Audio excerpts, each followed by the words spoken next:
चलो स्टार्ट कर लें बेटा। ज्वाइन कर लिया सबने, मैं स्टार्ट कर रहा हूं, ठीक है।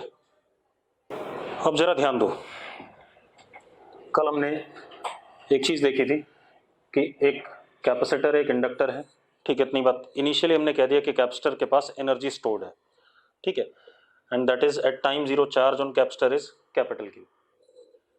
हमने एलसी ऑसिलेशन में क्या देखा था कि एलसी ऑसिलेशन में होने वाला क्या है, electrical energy is converted into magnetic energy and magnetic energy is converted into electrical energy. Periodically oscillate करती रहेगी एनर्जी एक फॉर्म से दूसरे फॉर्म में। यस और नो, ये पढ़ लिया था हमने, ठीक है। अब अगर हमने ये पढ़ लिया था तो ऑब्वियस सी बात है, अब जरा देखो, मान लेते हैं टाइम जीरो पे लेफ्ट प्लेट पे प्लस कैपिटल क्यू है और राइट प्लेट पे माइनस कैपिटल क्यू है। तो अब होगा क्या, जब हम स्विच बंद करेंगे तो चार्ज फ्लो करेगा। तो eight any time total electromagnetic energy will be conserved, that would be q square by 2c, that would be sum of electrical and magnetic energy। मैंने उसको डिफरेंशिएट करा विद रिस्पेक्ट टू टाइम, मुझे कुछ इस type का result मिला। मुझे दिखाई पड़ा कि चार्ज हमारा SHM कर रहा है, करंट भी हमारा क्या कर रहा है, SHM कर रहा है, और मैंने निकाल लिया कि किसी भी टाइम पर ये फंक्शन आ गया, ठीक है। इतनी बात, कोई दिक्कत है इसमें? किसी को दिक्कत हो तो बता दो भाई, कल हमने सब डिफाइन किया था। अगर किसी को इशू हो तो बता दो मुझे, जल्दी नहीं है, ठीक है। चलो अब हम आगे बढ़ते हैं। हमारे पास क्या आया, charge on capacitor at any time is q cos omega t and I is equal to minus omega q sine omega t, ठीक है। इतनी बात है। Omega is 1/√LC and at t equal to 0 charge on capacitor was plus capital Q and no magnetic energy was stored at time 0। ये हमें given है। अब जरा देखो भाई, अब एनालाइज करते हैं।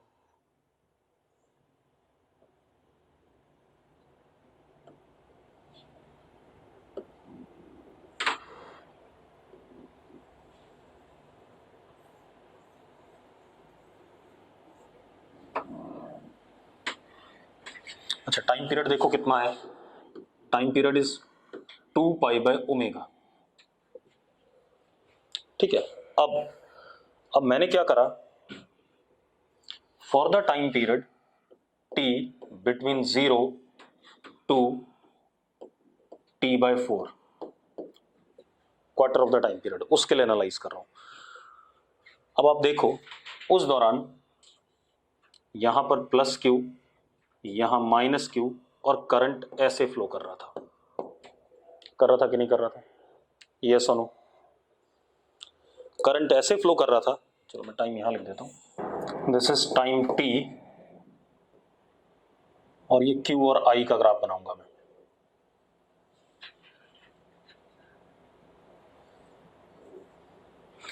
पहले मैं 1/4 टाइम पीरियड के लिए बना रहा हूं, t/4 के लिए।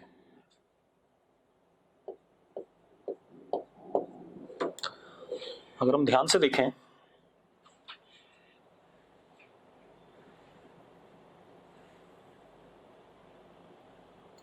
ये किसका ग्राफ होगा, Q का ग्राफ होगा। लेफ्ट प्लेट पे हमारा पर्पस सिर्फ क्या है, लेफ्ट प्लेट का चार्ज दिखाना, ठीक है। इतनी बातें ध्यान रखना। तो Q क्या कर रहा है, डिक्रीज कर रहा है, cos ओमेगा t है। टाइम 0 पे कैपिटल Q था, घटते घटते t/4 पे 0 हो जाएगा। और अगर मैं करंट की बात करूं तो करंट इज साइन का ग्राफ लेकिन नेगेटिव साइड में, तो दैट वुड बी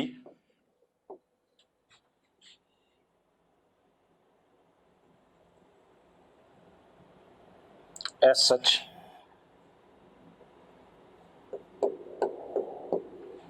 ये आएगा कि नहीं आएगा, ठीक है। इतनी बात, I की मैक्सिमम वैल्यू आ जाएगी एट t/4, ये भी दिख रहा है ना, नेगेटिव साइड में मैक्सिमम वैल्यू, ठीक है। इतनी बात, तो कितनी आ रही है जरा वो भी देख लो बेटा, माइनस ओमेगा इंटू क्यू, यार, ठीक है। अब जरा देखो बेटा, ये जो करंट आ रहा है ये मैग्नीट्यूड में बढ़ रहा है या नहीं बढ़ रहा है, मैग्नीट्यूड में बढ़ रहा है या नहीं बढ़ रहा है, जरा बताओ मुझे। बढ़ रहा है। अगर करंट मैग्नीट्यूड में बढ़ रहा है तो जो फ्लक्स है इसमें इस डायरेक्शन में, that is what increasing. Flux क्या करेगा? इंक्रीज करेगा। फ्लक्स इंक्रीज करेगा तो जो इंड्यूस ईएमएफ यहां डेवलप होगा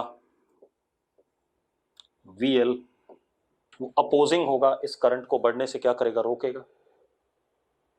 यस और नो? ठीक है, लेकिन एक बात बताओ, एट T/4 di/dt जीरो है या नहीं? साइन का ग्राफ है, T/4 पे टेंजेंट हो जाएगा कि नहीं हो जाएगा? जो टेंजेंट होगा ग्राफ का वो क्या हो जाएगा? पैरेलल टू टाइम एक्सिस, तो di/dt जीरो हो जाएगा। ठीक है, इतनी बात। मतलब उस मोमेंट पे VL क्या हो जाएगा? जीरो हो जाएगा। VL जीरो हो जाएगा, उस मोमेंट पे करंट इसमें मैक्सिमम होगा और यहां पर चार्ज उसमें जीरो हो जाएगा। तो eight T/4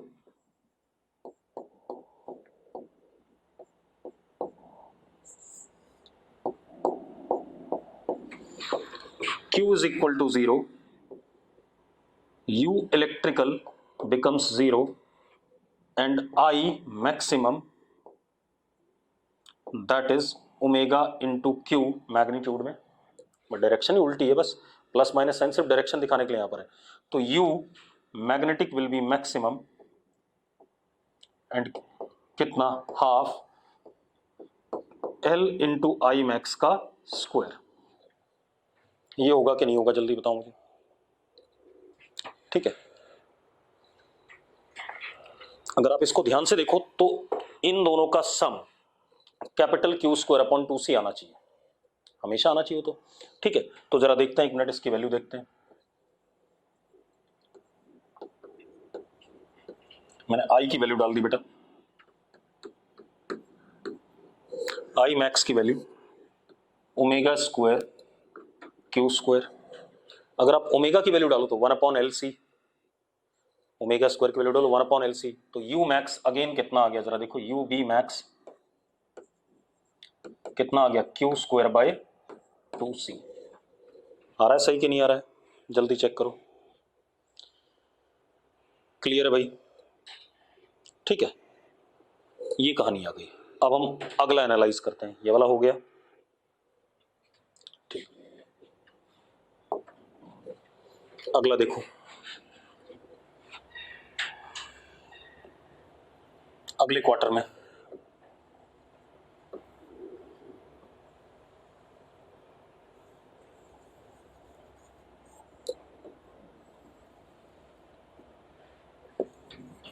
eight T/4 Q0 I max और इस डायरेक्शन में करंट था। ठीक है, इतनी बात। अब एक चीज देखो, अब होगा क्या? फ्लक्स इसमें पहले ऐसा था, ठीक है, इस डायरेक्शन में, तो ये बिल्कुल इसी तरीके से क्या करेगा? लिंक करेगा और ऐसे ही रहेगा फ्लक्स, क्योंकि कंजर्वेशन ऑफ फ्लक्स, ऐसे ही फ्लक्स रहेगा। लेकिन फ्लक्स अब इस डायरेक्शन में घटेगा, इस डायरेक्शन में घटेगा, और करंट हमारा ऐसा, करंट अभी भी सेम डायरेक्शन है, कोई बदला नहीं। लेकिन अब इधर क्या आने लगेगा? इधर प्लस क्यू आने लगेगा और इधर क्या आने लगेगा? Minus Q. ठीक है, इतनी बात। अब इलेक्ट्रोस्टैटिक एनर्जी क्या कर रही है? बढ़ रही है, और मैग्नेटिक एनर्जी क्या कर रही है? घट रही है। ठीक है, इतनी बात। अब कौन से टाइम के लिए देख रहा हूं मैं? For the time interval T/4 से T/2 तक। अब जरा देखो बेटा, ग्राफ इसी के लिए बनाते हैं।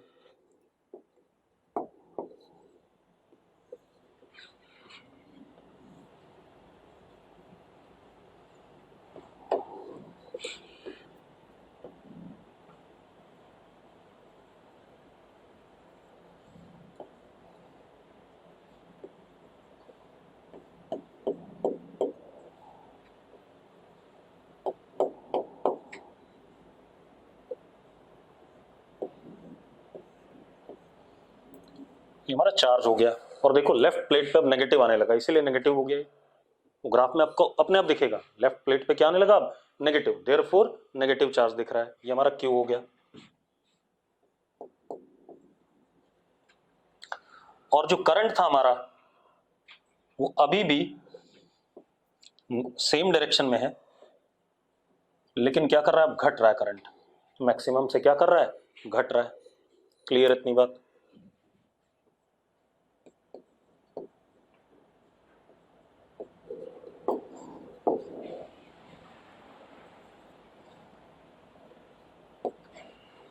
लेफ्ट प्लेट पे ही चार्ज दिखा रहा हूं, ध्यान रखना, ठीक है। अब जरा देखो, अब एक चीज देखो, अगेन जो हमारा करंट क्या कर रहा है, घट रहा है, ठीक है। इतनी बात, अगर करंट घट रहा है तो जो VL होगा वो कैसे होगा, उसे बढ़ाने के लिए आएगा, ऐसे बनेगा कि नहीं बनेगा। VL उस करंट को क्या करेगा, बढ़ाना चाहेगा, ये बन गया। अब इस केस में क्या हो रहा है, यहां पर U electrical increases and U magnetic decreases, ठीक है। अब आप एक बात बताओ, at T/2 charge is -Q on the capacitor, आगे कि नहीं आगे, ठीक है। इतनी बात, एंड करंट इज व्हाट, 0। तो इलेक्ट्रिकल एनर्जी कितनी हो गई, maximum Q²/2C, and magnetic energy कितनी हो गई, 0। दोनों का सम अगेन Q²/2C। कोई दिक्कत है भाई इसमें, कोई दिक्कत हो तो बता दो, अभी कोई डाउट है तो बोलो फटाफट, ठीक है। अब इसके बाद यहां तक हो गया। अब जरा देखो, अब इस पे -Q, इस पे +Q है, ठीक है। इतनी बात, आगे के लिए, टाइम के लिए। तो अगला पेज देखते हैं।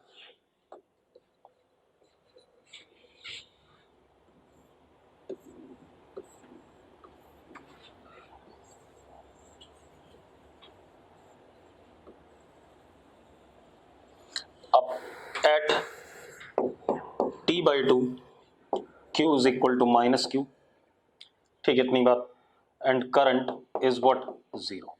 अब जरा देखो, अब इधर से चार्ज फ्लो करेगा क्योंकि ये पॉजिटिव है, ऐसे फ्लो करेगा, ऐसे फ्लो करेगा तो करंट ऐसे आएगा, और यहाँ +Q, यहाँ -Q घटेगा, ऐसे आएगा तो इस डायरेक्शन में फ्लक्स क्या करेगा, बढ़ेगा।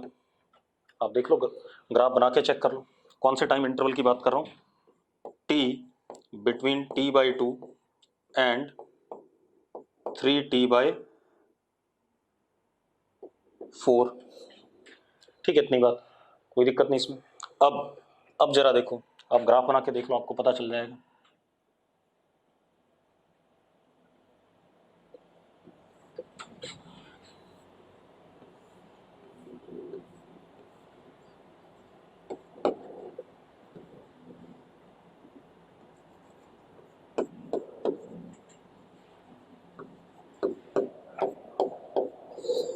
अब देखो, करंट अब क्या हो जाएगा, पॉजिटिव हो जाएगा, ठीक है। इतनी बात, और इंक्रीज करेगा इस डायरेक्शन में, उल्टा, ठीक है। इतनी बात, तो इंक्रीज करेगा,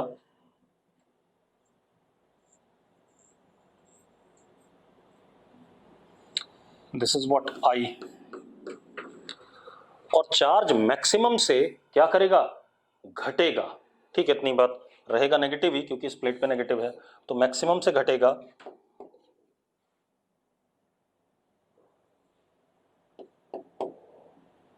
ये क्यों आ गया, यस और नो, इतनी बात क्लियर, तो यस लिख दो भाई फटाफट, ठीक है।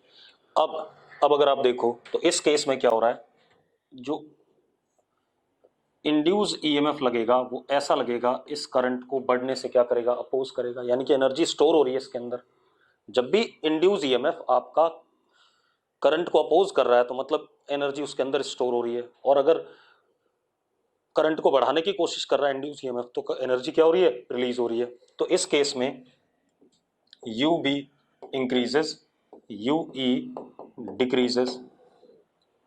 कोई दिक्कत है भाई, कोई दिक्कत है तो बता दो, नहीं, ठीक है।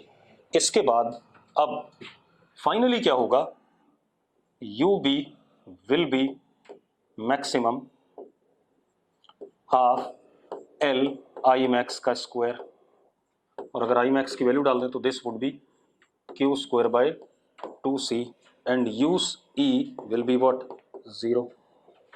कोई दिक्कत है इसमें? कोई डाउट हो तो बता दो भाई। नहीं है, ठीक है। अब अगला सिनेरियो देखते हैं। अब फाइनली इसके अंदर एनर्जी सारी स्टोर हो गई, इसके अंदर स्टोर हो गई। तो अब अगले पेज पे आते हैं।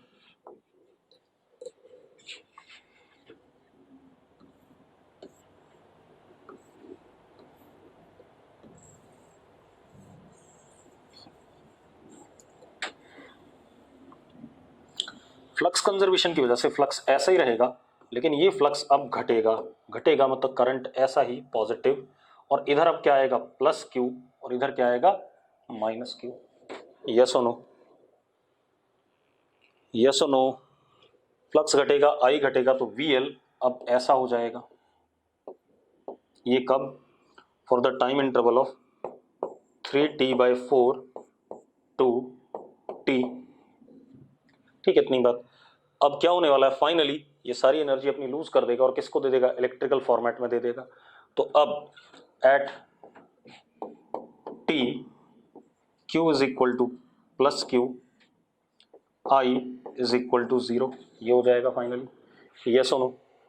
यानी कि इस सिनेरियो में U E increasing and U B decreasing, और finally U B 0 and U E max, that is Q square by 2c। तो हमारे पास ग्राफ क्या आ गया बेटा? देखो जरा।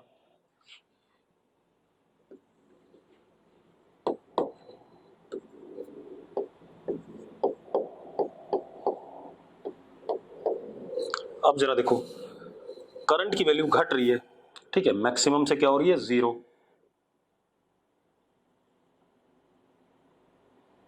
दिस इज आई, ठीक है, इतनी बात। और चार्ज क्या कर रहा है हमारा? मिनिमम से बढ़ के क्या हो रहा है? पॉजिटिव होने जा रहा है। तो चार्ज की वैल्यू,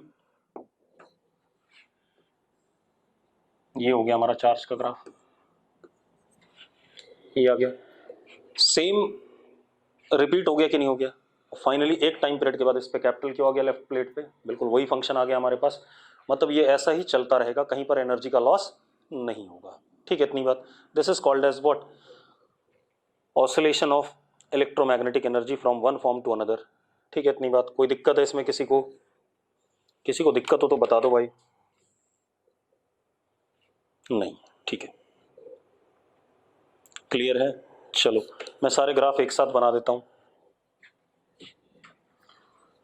अब एक चीज और ध्यान रखना, मैंने कौन सा केस लिया? जिसमें मैंने कैपेसिटर की एक प्लेट को प्लस क्यू चार्ज दे रखा है, इनिशियल स्टेट बोली।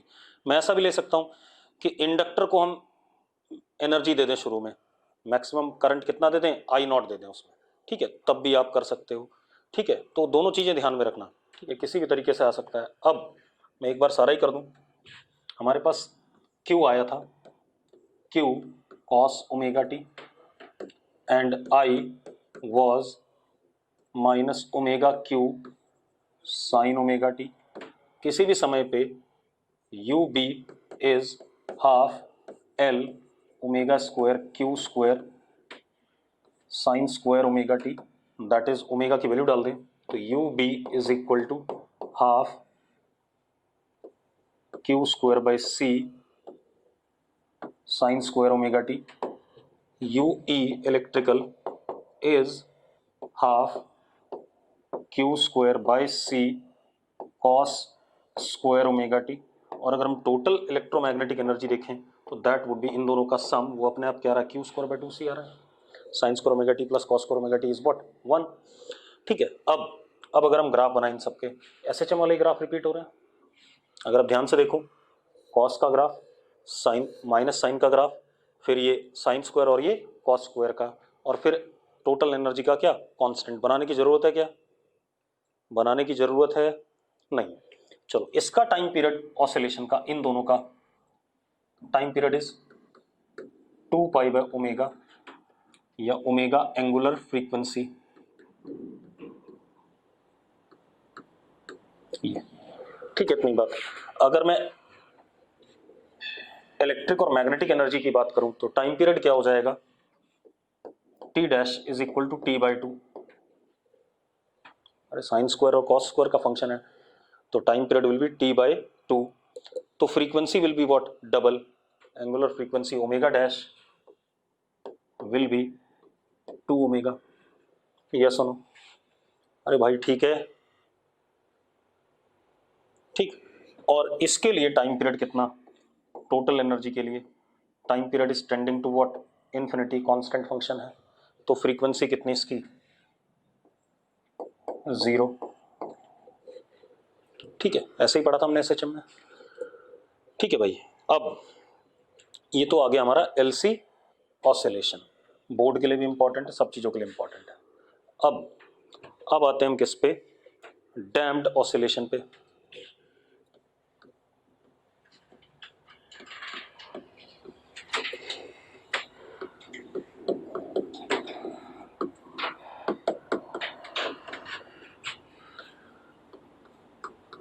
एलसीआर तीनों है, ठीक है। जैसे हम डैम्प्ड ऑसिलेशन पढ़ते थे एसएचएम में, अगर हम वहां पर रेजिस्टिव फोर्सेस को ले लेते थे तो हम कहते थे मैकेनिकल एनर्जी कंजर्व नहीं रहेगी, वो क्या करेगी, डिक्रीज करेगी ग्रेजुअली, ऐसा ही पढ़ा था हमने। तो यहां पर रेजिस्टेंस का काम क्या है, एनर्जी को डेसिपेट करना, एनर्जी को क्या करना, डेसिपेट करना। चलो देखते हैं, टेस्ट में सब आएगा भी, क्लासिकल मैग्नेटिज्म भी आएगा, मैग्नेटिक इफेक्ट भी आएगा, मैग्नेटिक फील्ड भी, सब कुछ आएगा टेस्ट में, जो लोग पूछ रहे हैं सारा ही आएगा टेस्ट में, ठीक है। अब सुनो भाई, अब हमारे पास क्या है, देखो एक minute,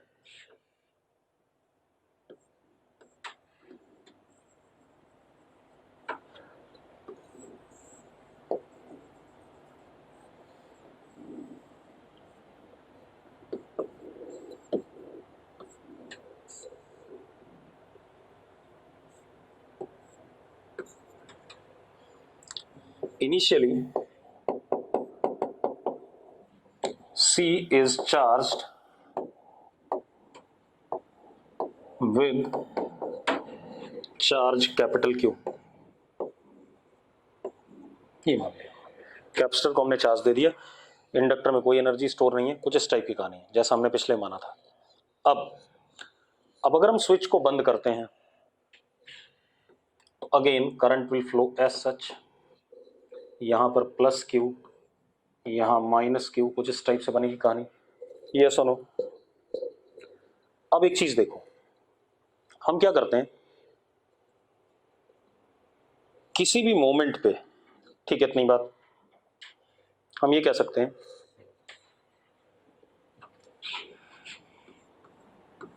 rate of dissipation of electromagnetic energy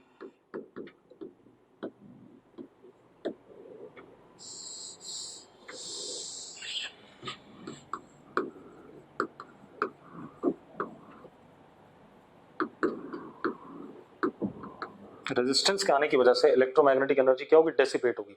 तो rate of dissipation of electromagnetic energy is equal to I square R, यही आएगा कि नहीं आएगा, पहले बता दो मुझे, अरे हाँ या ना, ठीक है, आई स्क्वायर आर, बस इसके सामने क्या लगाएंगे हम, माइनस साइन, क्योंकि ग्रेजुअली रेट क्या करेगा, घटेगा, ये रेट है उधर तो डी बाई डी टी है, ठीक है, इतनी बात। तो rate of dissipation of electromagnetic energy is minus I square R. अब एनर्जी का rate D by D T, किसी भी समय पे magnetic energy half L I square plus Q square by 2c is equal to minus I square R, यही बनेगा कि नहीं बनेगा। आप लूप लॉ चलाओगे तब भी यही आएगा, आप एक बार डिफ्रेंशिएट कर दो, मतलब इसी में लूप लॉ चला दो, I R plus L D I D T, या ऐसे चलो, Q by C plus L D I D T minus I R equal to what, 0, ठीक है, इतनी बात, तब भी यही आएगा, आप डिफ्रेंशिएट ना करो तब भी ऐसे बनना है। तो आप एक काम करो, डिफ्रेंशिएट कर दो, क्या आता है, L I D I by D T plus Q by C D Q by D T that is I is equal to minus 2i R D I by D T, sorry इधर तो differentiate नहीं करना, sorry इधर क्या है, आई square are, ये तो पहले से ही रेट है, ठीक है, ये क्या आपका रेट पहले से ही दे रखा, पावर ही दे रखी, ठीक है। अब आई उड़ा दो आप, थ्रू आउट उड़ गया, ठीक है। इतनी बात, देखो वही बना जो मैं कह रहा था आपसे, क्या बन गया, L D I by D T plus I R plus Q by C is equal to 0। ये बन गया कि नहीं बन गया, हाँ या ना, ठीक है। आप एक काम करो बेटा, आप एल से डिवाइड कर दो सारे एक्सप्रेशन को, एल से क्या कर दो, डिवाइड कर दो, ठीक है। इतनी बात, तो जरा देखो क्या बनता है, हाँ बनाएगा, अगले पेज पे ले जाएं, चलो यहीं बना देते हैं। एल से डिवाइड करो, D square Q upon D T square plus R upon L D Q by D T plus Q upon L C is equal to 0। अगर पिछले एक्सप्रेशन और इस एक्सप्रेशन को हम कंपेयर करें,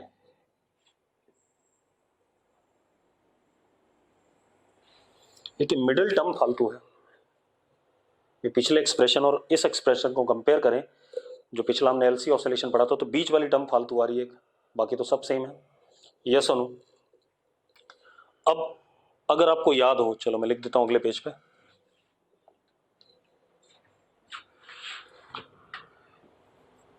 D square Q upon D T square plus R upon L D Q by D T plus Q upon L C is equal to 0, ये आया हमारे पास।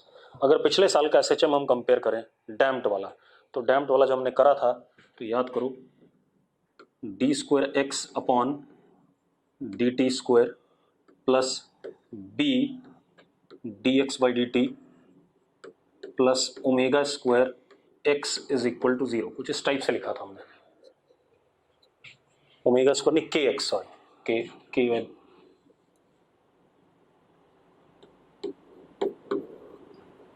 ऐसा कुछ लिखा था, अगर याद हो आपको, ठीक है।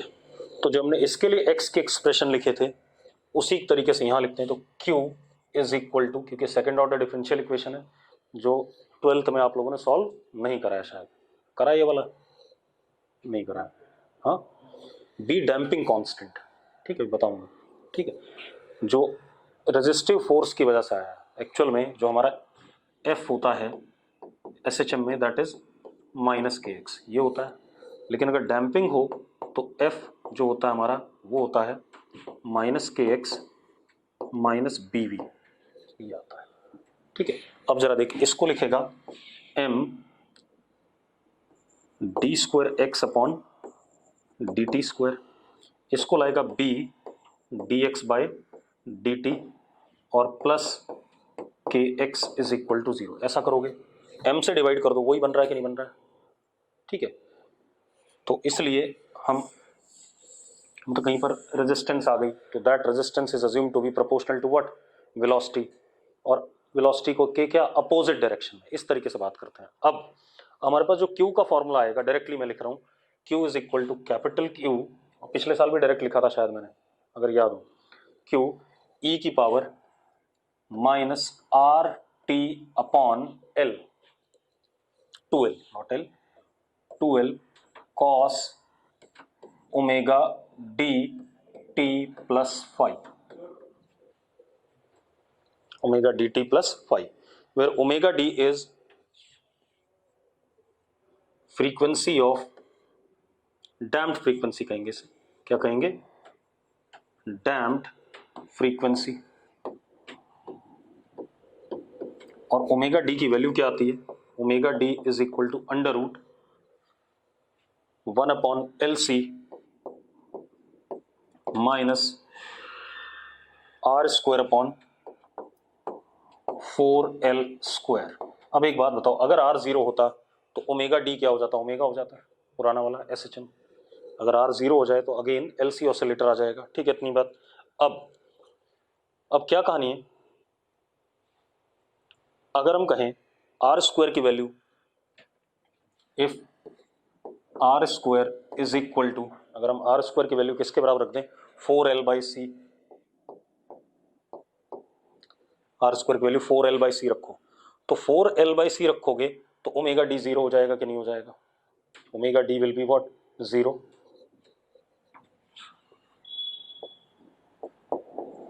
इसको कहते हैं क्रिटिकल डैम्पिंग।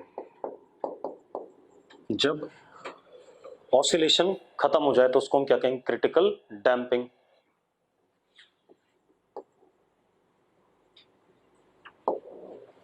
और अगर अब आप ग्राफ बनाना चाहोगे क्यू का, ठीक है, इतनी बार टाइम के साथ, तो कुछ ऐसा आएगा अप्रोक्सीमेट सा, मैं बता देता हूं।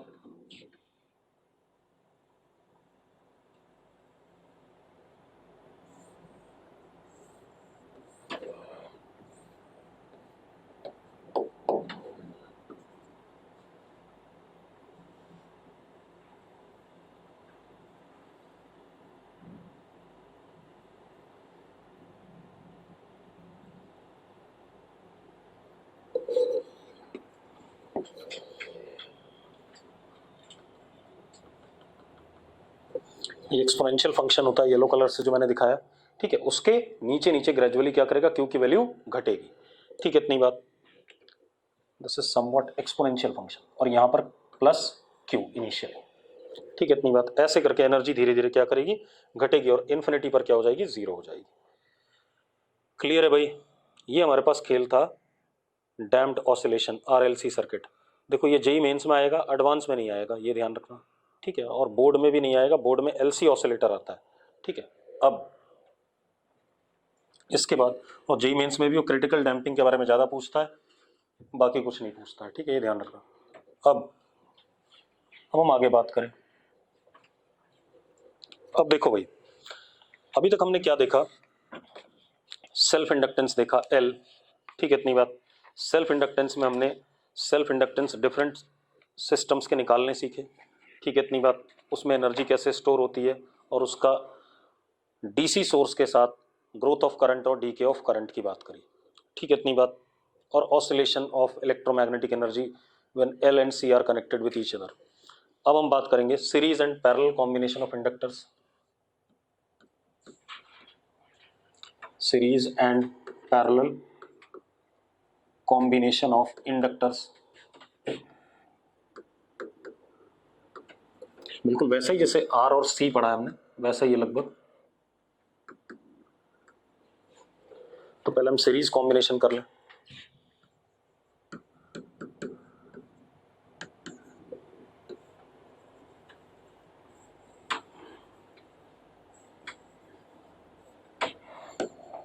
L1 L2 L3, इसको मैंने एक सोर्स से कनेक्ट कर दिया।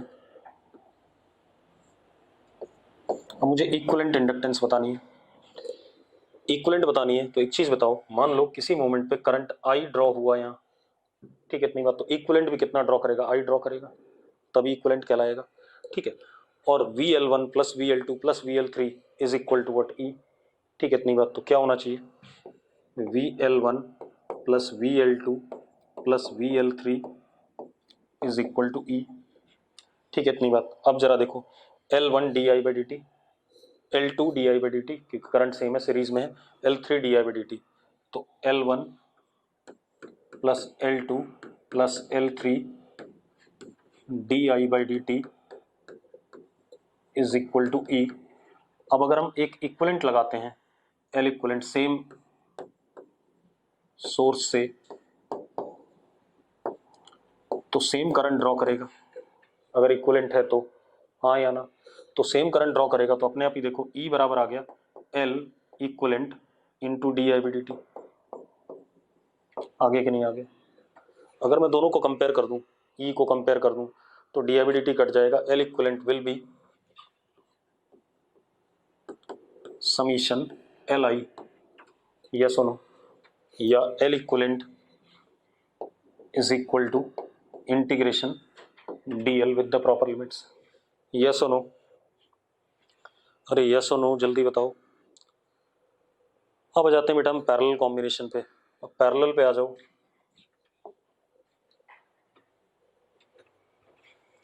पैरेलल कॉम्बिनेशन क्या है हमारे पास?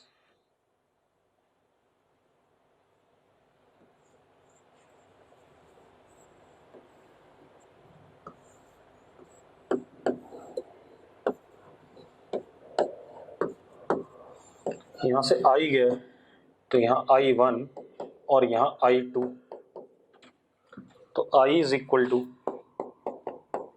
I1 plus I2। एक चीज और बेटा, L di1 by D T is equal to E, L2 di2 by D T is also equal to E. ठीक है, इतनी बात तो हम लिख सकते हैं, L1 di1 by D T is equal to L2 di2 by D T is equal to E. तो मैं लिख सकता हूँ, इसको डिफरेंशिएट कर देते हैं, D I by D T is equal to di1 by D T plus di2 by D T. अब जरा देखो, di1 by D T can be written as what, E upon L1 E upon L2, तो di by D T is E upon L1 plus E upon L2। कोई दिक्कत है इसमें? अब अगर मैं इन दोनों की जगह इक्विवेलेंट लगाता हूँ, बेटा, तो जरा देखो एक मिनट,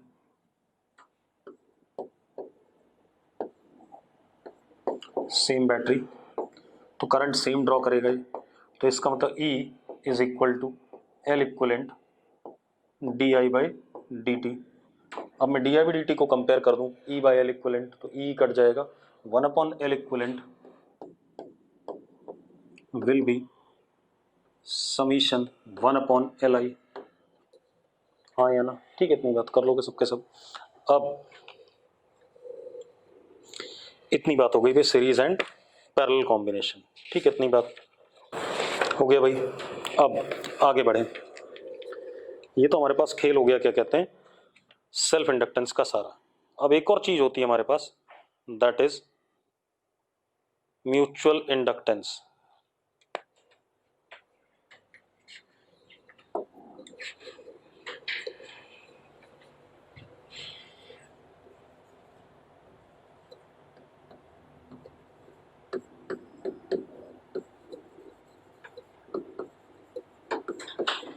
म्यूचुअल इंडक्टेंस, ठीक है, इतनी बात। अब देखो जरा इसका क्या खेल है, म्यूचुअल इंडक्टेंस का क्या खेल है।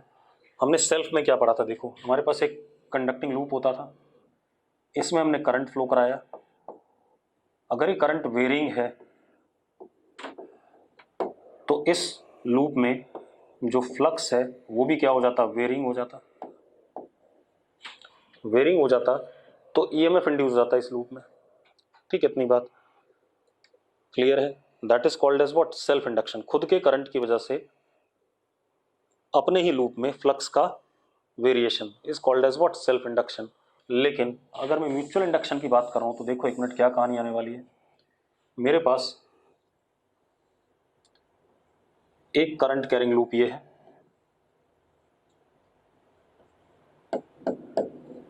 This is primary. इसके पास में दूसरा लूप है, उसको मैंने सेकेंडरी नाम दिया। ठीक है, इसमें कोई करंट नहीं है, दोनों कंडक्टिंग लूप्स हैं। ठीक है, अब एक बात बताओ, अगर ये I कांस्टेंट है तो जो फ्लक्स, क्योंकि I की वजह से कुछ ना कुछ मैग्नेटिक फील्ड आएगी, तो जो फ्लक्स ऐसे जा रहा होगा इसमें, अगर I कांस्टेंट है तो फ्लक्स क्या रहेगा, कांस्टेंट रहेगा। लेकिन अगर मैं क्या करता हूं, I को वेरिंग कर देता हूं, I कैसा हो जाए, वेरिंग, तो ये फ्लक्स भी क्या हो जाएगा, वेरिंग हो जाएगा। फ्लक्स वेरिंग हो जाएगा तो सेकेंडरी कॉइल में ईएमएफ इंड्यूस होगा, इलेक्ट्रिक फील्ड इंड्यूस होगा और करंट इंड्यूस होगा, कुछ इस तरीके से कि वो इसके फ्लक्स के चेंज को क्या करेगा, अपोज करेगा। क्लियर है भाई? कोई दिक्कत है इन सब बातों में? ठीक है, तो such phenomena is called as what, mutual induction. Such phenomena is called as mutual induction. अब सुनो भाई, ये कहानी आ गई। तो यानी कि क्या हो गया, इस दूसरे करंट कैरिंग लूप की वजह से किसी दूसरे में ईएमएफ इंड्यूस हो गया, तो इस वजह से इसको हम क्या कहते हैं, म्यूचुअल इंडक्शन कहते हैं। अरे क्लियर है भाई? अब जरा देखो, जो ये फ्लक्स है सेकेंडरी में, that depends upon current of primary और नॉट। हाँ या ना? That depends upon current of primary. ठीक है, करंट ऑफ प्राइमरी चेंज करेगा तो फ्लक्स सेकेंडरी का चेंज करेगा। तो हमने क्या करा, प्रोपोर्शनलिटी साइन हटाने के लिए flux through secondary is equal to some constant into I primary, this is called as coefficient of mutual induction.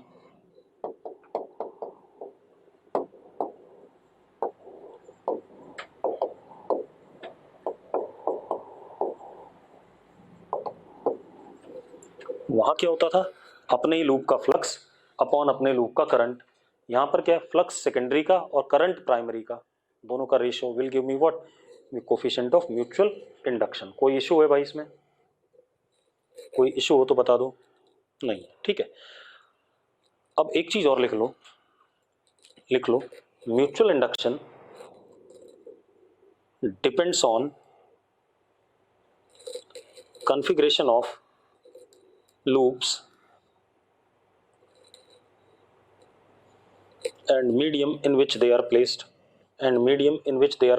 बेटा फ्लक्स और आई पे डिपेंड नहीं करता है, ठीक है, वो तो पहले भी हमने पढ़ा हुआ है। सिर्फ किस पे डिपेंड करता है, कॉन्फ़िगरेशन और मीडियम पे, ठीक है। चलो अब हम इसको निकालने की कोशिश करते हैं, डिफरेंट सिस्टम्स के हम म्यूचुअल इंडक्शन निकालने की कोशिश करेंगे। उससे पहले कुछ बातें बता दूं मैं आपको। चलो पहले निकाल ही लेते हैं, उसके बाद बात करेंगे, ठीक है। हमारे पास मान लो एक ये सर्कुलर लूप है करंट के कंडक्टिंग, रेडियस स्मॉल आर, और एक ये दूसरा सर्कुलर लूप है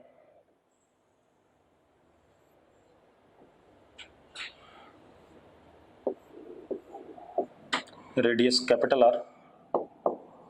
इसमें करंट हम फ्लो कर रहे हैं आई पी, इसको प्राइमरी मान लिया, ठीक है। अब दोनों कंसेंट्रिक हैं, ठीक है, इतनी बात। अब जो इस आई पी की वजह से मैग्नेटिक फील्ड होगी यहां पर, that would be dot outward B primary, होगा कि नहीं होगा, ठीक है, इतनी बात। अब बी प्राइमरी बाहर की तरफ आ रहा है, मान लेते हैं इस छोटे से लूप के लिए जो सेंटर पे मैग्नेटिक फील्ड उतना ही इस लूप के अंदर भी है, ठीक है, इतनी बात। तो हम क्या कर लेते हैं, B primary is equal to mu not I P upon 2r, यही होगा कि नहीं होगा, ठीक है। अब जो फ्लक्स होगा सेकेंडरी के across, that would be B primary into area of secondary, that is pi R square, ठीक है। And this flux comes out to be mu not pi R square I P upon 2r, this is equal to mutual induction into I P से I P cut गया, तो हमारे पास mutual induction कितना आया, mu not pi R square upon 2r। Yes और no, yes और no, जल्दी बताओ भाई। अब ये हो गया, एक और काम कर लेते हैं। अगर इसके number of turns capital N है और इसके स्मॉल n है तब क्या होगा, ये भी देख लेते हैं, ठीक है, इतनी बात। अब जरा देखो एक मिनट, इसके number of turns small n और उसके कैपिटल N है तब क्या होगा, ठीक है, उसको भी देखते हैं। अब जरा देखो, जो बी प्राइमरी होगा सारे टर्न्स की वजह से कितना होगा, n से मल्टीप्लाई हो जाएगा, यस और नो, n से मल्टीप्लाई हो जाएगा, और जो फ्लक्स होगा सेकेंडरी के थ्रू वो स्मॉल n से मल्टीप्लाई हो जाएगा। अरे ठीक है यार, तो अब जरा देखो यहां पर एक चीज और आ गई, n इंटू एन, तो क्या आ गया, ये भी आ जाएगा कि नहीं आ जाएगा, यस और नो। अरे भाई ठीक है, ठीक, अगला देखते हैं बेटा। अगला देखो आप, अगला अपने पास क्या है,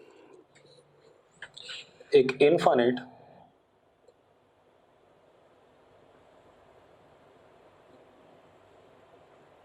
अब एक चीज और ध्यान रखना, जो सेल्फ इंडक्टेंस होता है L या M, वो तो हमेशा होती है, भले ही करंट वेरी करे या ना करे, बस करंट के वेरी करने पे फ्लक्स वेरी करता है, और तब क्या आता है, ईएमएफ इंड्यूस या इलेक्ट्रिक फील्ड इंड्यूस या करंट इंड्यूस, ठीक है। जैसे कैपेसिटेंस किसी भी अरेंजमेंट की होती है, ठीक है, इतनी बात। पोटेंशियल डिफरेंस तब आता है जब चार्ज आएगा, ठीक है, इतनी बात क्लियर है।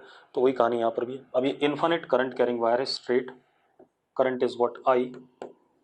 यहाँ पर हमने एक स्क्वायर लूप रख दिया या रेक्टेंगुलर लूप रख दिया, जैसे आपकी मर्जी। ये ए डिस्टेंस, ये बी और ये एल कंडक्टिंग लूप है। मुझे म्यूचुअल इंडक्शन बताना है, ठीक है, इतनी बात। तो मैं क्या करूं बेटा, आप जरा देखो, मैं इस इन्फिनिट करंट कैरिंग वायर की वजह से इस जगह पे मैग्नेटिक फील्ड देख लूं, पतली सी पट्टी पे एक्स दूरी पे,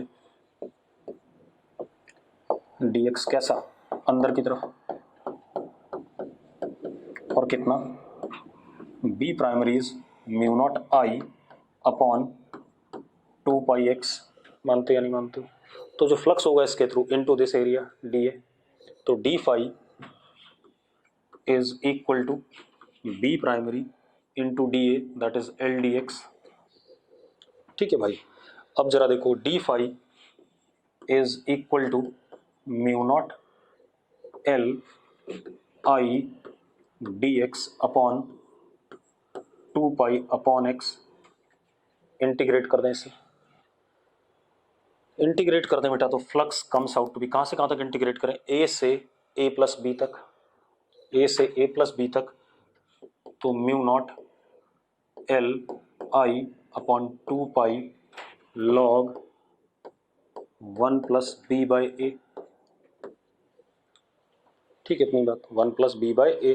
अब ये किसके बराबर होगा, एम इंटू आई, आई से आई कट गया, तो एम हमारे पास आ गया mu naught L upon 2 pi log 1 plus B by A. ये सुनो, ठीक है भाई। अब जरा देखो एक मिनट, इसके बाद अगली कहानी देखें। अगली कहानी क्या हमारे पास, ध्यान दो, एक और देख लेते हैं। हमारे पास क्या है, एक सोलोनॉइड है, आइडियल सोलोनॉइड।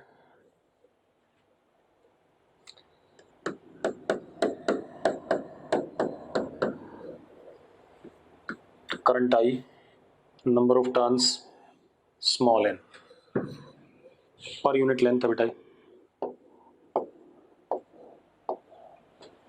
हमने क्या करा, इस सोलोनॉइड के ऊपर टाइटली एक ऐसे करके कंडक्टिंग वायर लपेट दिया। ठीक है, कितने नंबर ऑफ टर्न्स इसके, कैपिटल एन। ठीक, कंडक्टिंग वायर ऐसे लपेट दिया इसके अराउंड। अब मुझे म्यूचुअल इंडक्शन बताना है। ठीक है, तो मैग्नेटिक फील्ड तो सोलोनॉइड प्रोड्यूस कर रहा है, कैसे, ऐसे। ठीक है, mu not N into I, total हो गई। तो अब जो, अगर सोलोनॉइड का एरिया कितना है, ए है, सॉरी एरिया ए है, ठीक है, इतनी बात, तो एन इंटू ए से मल्टीप्लाई हो जाएगा फ्लक्स के लिए। तो फ्लक्स क्या हो गया, B into N into A, तो flux would be mu not N N A into I, this would be equal to M into I से आई कट गया, M comes out to be mu not small N capital N into A. ठीक है भाई, अरे clear है यार। ठीक, अब ये हमारे पास इतनी कहानी हो गई। अब थोड़ा सा हम अलग बात करेंगे, ध्यान सुन लेना, क्योंकि ये बात समझने में थोड़ी सी दिक्कत आती है।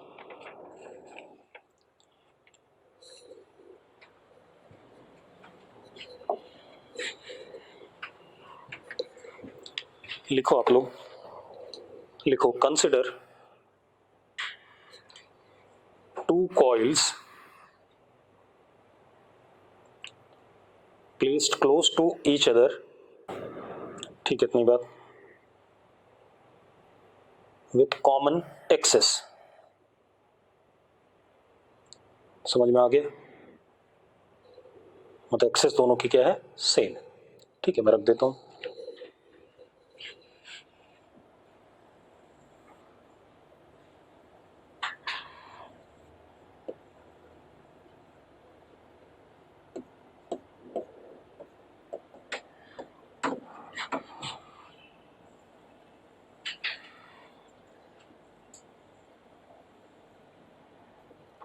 एक्सेस दोनों की कॉमन है, ठीक, इतनी बात।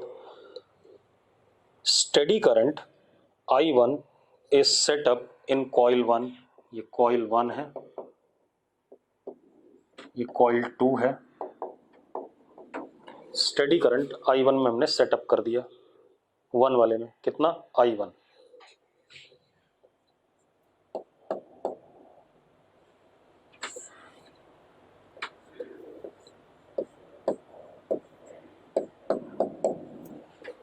ठीक, इतनी बात। अब लिखो this coil produces magnetic field B1 at the axis of coil 2, at the axis of coil 2। ठीक है, एक चीज और बेटा, इस कॉइल में नंबर ऑफ टर्न्स कितने N1 और इसमें कितने N2, मान सकते हो कि नहीं? मैंने दे दिए नंबर ऑफ टर्न्स भी, उसी टर्म्स में देख लें। अब एक बात बताओ, इस N1 टर्न्स ने यहां पर मैग्नेटिक फील्ड कितना प्रोड्यूस करा B1,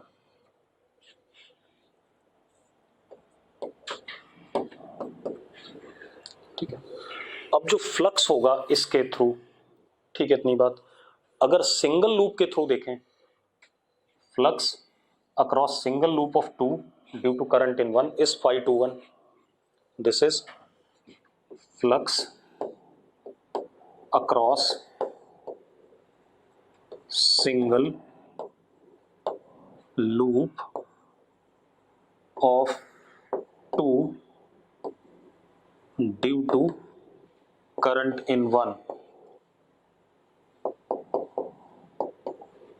लिख सकते हैं कि नहीं लिख सकते हैं? अब जो टोटल फ्लक्स होगा वो कितना हो जाएगा N2 times this. Total flux क्या हो जाएगा N2 टाइम्स दिस। तो क्या हो गया, फ्लक्स इनटू टोटल, या flux into due to 1 total is equal to N2 phi21। लिख सकते हो आप, लिख सकते हो या नहीं? अब जो म्यूचुअल इंडक्शन आएगी, ठीक है, वो कितनी आएगी अपॉन I1। अरे यार M इंटू आई करते थे, ठीक है, फ्लक्स आ गया टोटल M इंटू आई। तो क्या हो गया, M of 2 due to 1 is equal to N2 phi21 upon I1। कर सकता हूं ऐसा, कर सकता हूं या नहीं, जल्दी बताओ। एक और चीज,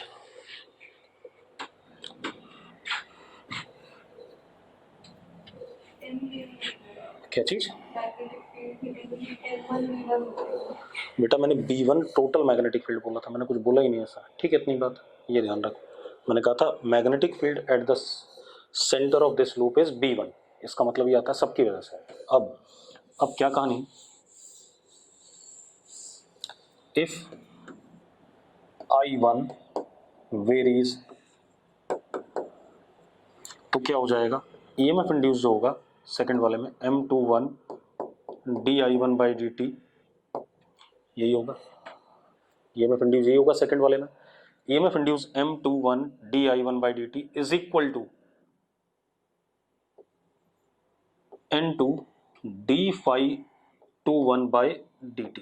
एक्चुअल में N2 तो चेंज करेगा नहीं, सिर्फ कौन चेंज कर रहा है, फ्लक्स चेंज कर रहा है। ये लिख सकते हैं कि नहीं लिख सकते हैं, हाँ या ना? ठीक है, दिस इज व्हाट, अगर मैं EMF इंड्यूस इन सेकंड कहूं तो that is minus M21 dI1 by dt। लिख सकता हूं या नहीं लिख सकता हूं, जल्दी बताओ। लिख सकता हूं भाई, ठीक है। अब हम उल्टा काम करने वाले हैं।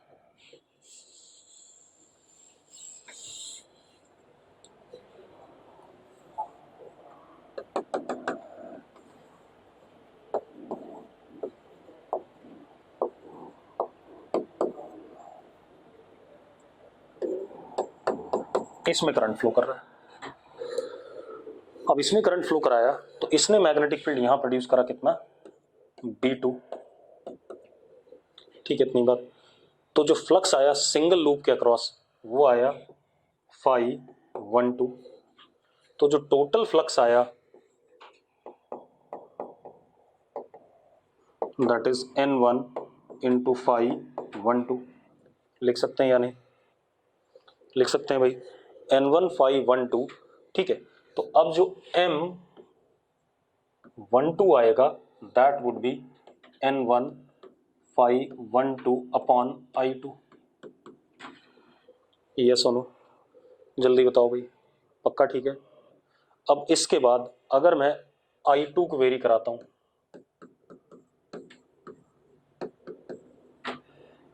तो M12 di2 will be equal to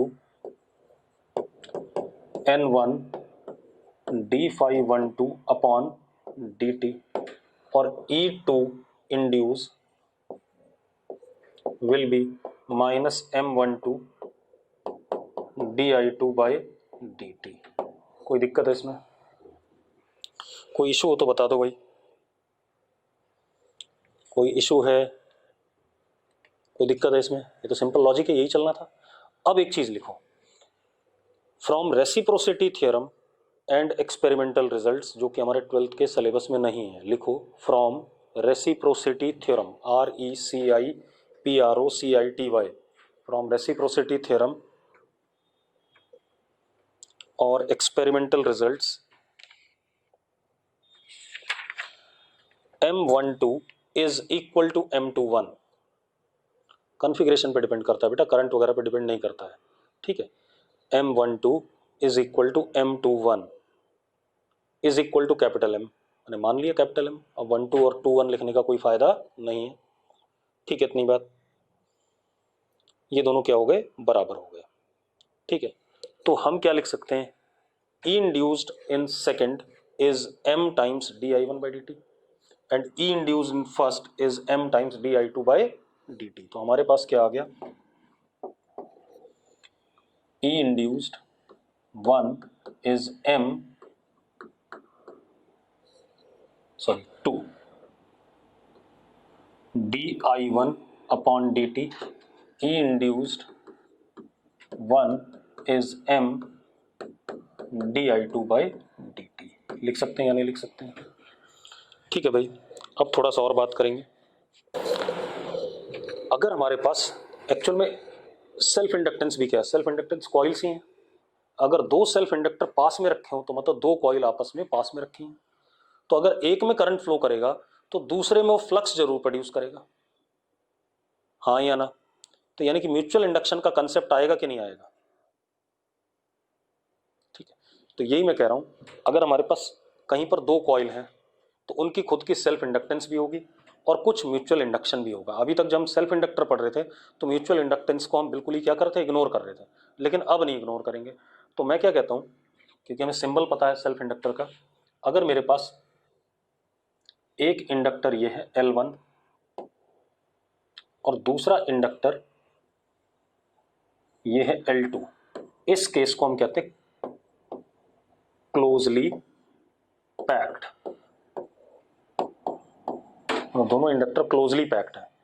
closely packed का मतलब क्या है कि अगर आप ऐसे देखो, एक कॉइल ये है और दूसरी कॉइल बस जस्ट इसके बगल में हो गई, बिल्कुल बगल अगल बगल हो गई दोनों कॉइल। तो अगर मैं इसमें करंट फ्लो कराता हूं तो जो भी इसका खुद का सेल्फ का फ्लक्स होगा वो सारा का सारा म्यूचुअल का भी फ्लक्स होगा कि नहीं होगा? उसको क्लोजली पैक कहते हैं। मतलब अगर दो कॉइल बिल्कुल ही पास में आ जाएं तो जो एक में करंट फ्लो करेगा तो जो सेल्फ वाला फ्लक्स होगा वो उतना ही म्यूचुअल वाले में लिंक करेगा कि नहीं करेगा? अरे भाई क्लियर है बात? तो इसको हम क्लोजली पैक कहते हैं। इसमें जितना सेल्फ का फ्लक्स होगा उतना ही किसका होगा? उसका जो लिंक होगा म्यूचुअल वाले के साथ में, ठीक है। इतनी बात। दूसरी चीज, अगर हमारे पास कहीं सिंबल में सर्किट में ऐसा बना हो, थोड़ा सा दूर हो L1 L2, तो अब इसमें हम कहते हैं लूजली पैक्ड।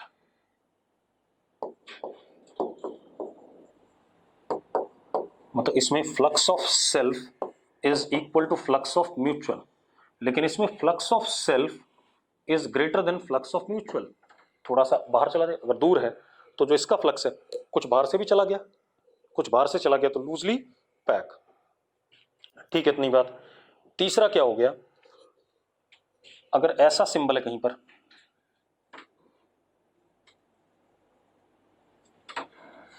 L1 L2, तो flux of mutual is zero, मतलब एक कॉइल ऐसे एक कॉइल ऐसे है, मतलब देखो जरा, एक कॉइल ऐसे एक कॉइल ऐसे, दिख रहा है दोनों को। अब एक बात बताओ, अगर मैं इसमें करंट फ्लो कराता हूं तो सारा फ्लक्स ऐसे जाएगा, कुछ भी लिंक नहीं करेगा, तो म्यूचुअल का लिंक क्या हो गया, जीरो हो गया। कोई दिक्कत है इसमें? ठीक है, अब आते हैं मेन काम पे। ठीक है, अब जरा देखो, अगर हमारे पास एक कॉइल ये है, एक कॉइल ये है, N1 टर्न्स, N2 टर्न्स, ठीक है, और चलो अब हमने क्या करा, सेकंड में करंट फ्लो कराया, सेकंड में करंट फ्लो कराया, ठीक है, इतनी बात। सेकंड वाले में तो M12 अभी निकाला था हमने थोड़ी देर पहले, अगर याद करो, M12 जरा देखो पीछे लिखा होगा, M12 ये लिखा हुआ है, लिखा हुआ कि नहीं लिखा हुआ है? तो M12 is equal to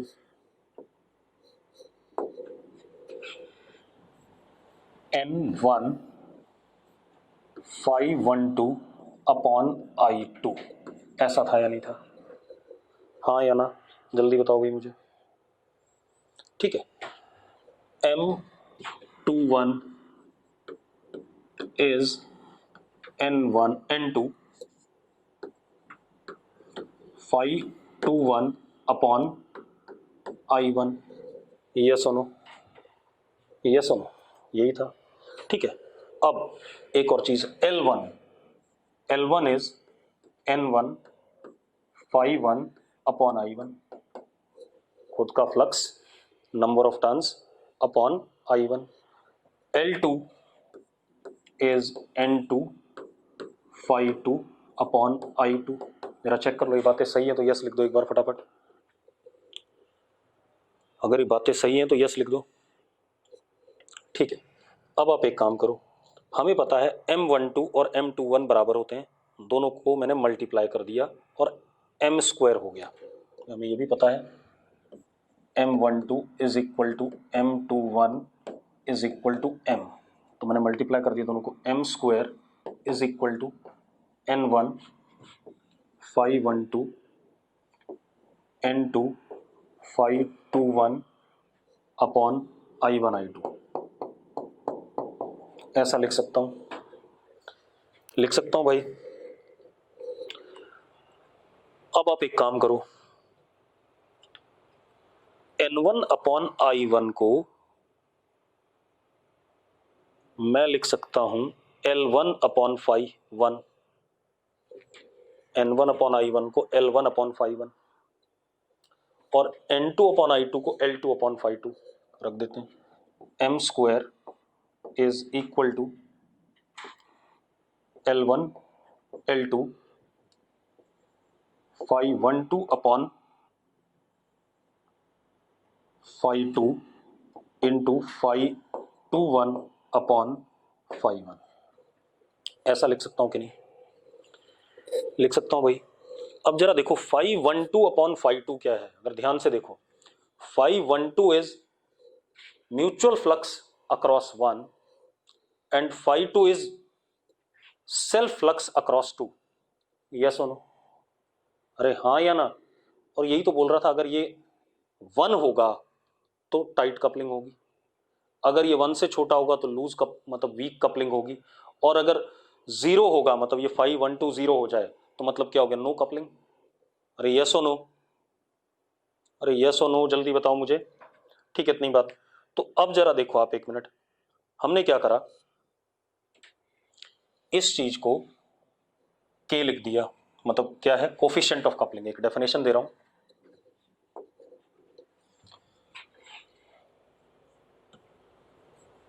coefficient of coupling that is K is equal to flux mutual upon flux self. ये आया, हाँ या ना? भाई किसी कॉइल का सेल्फ का फ्लक्स और उसकी वजह से किसी दूसरे कॉइल में जो म्यूचुअल का फ्लक्स है उन दोनों का क्या ratio is called as what coefficient of coupling. Unitless dimensionless होगा. अरे यस और नो, जल्दी बताओ यार. यूनिटलेस एंड डायमेंशनलेस होगा या नहीं? ठीक है, अब मजेदार बात देखो. तो हमारे पास क्या आ गया, M square is equal to L1 L2 into what K square. आगे कि नहीं आ गया? तो हमारे पास m is equal to K under root L1 L2 for tight coupling.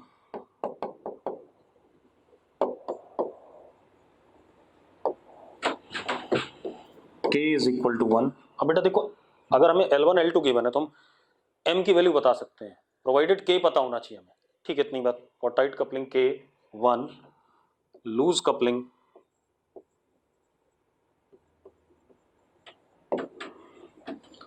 k greater than 0 but less than 1, no coupling k is equal to 0. No coupling में mutual induction क्या हो जाएगा, 0 हो जाएगा. ठीक है भाई, इतनी बात क्लियर है? अगर क्लियर है तो यस लिखो. ठीक, इसको हम कल बात करेंगे. ठीक है, इतनी बात, आगे बात हम कल करेंगे, आज नहीं करेंगे. ठीक है, चलो.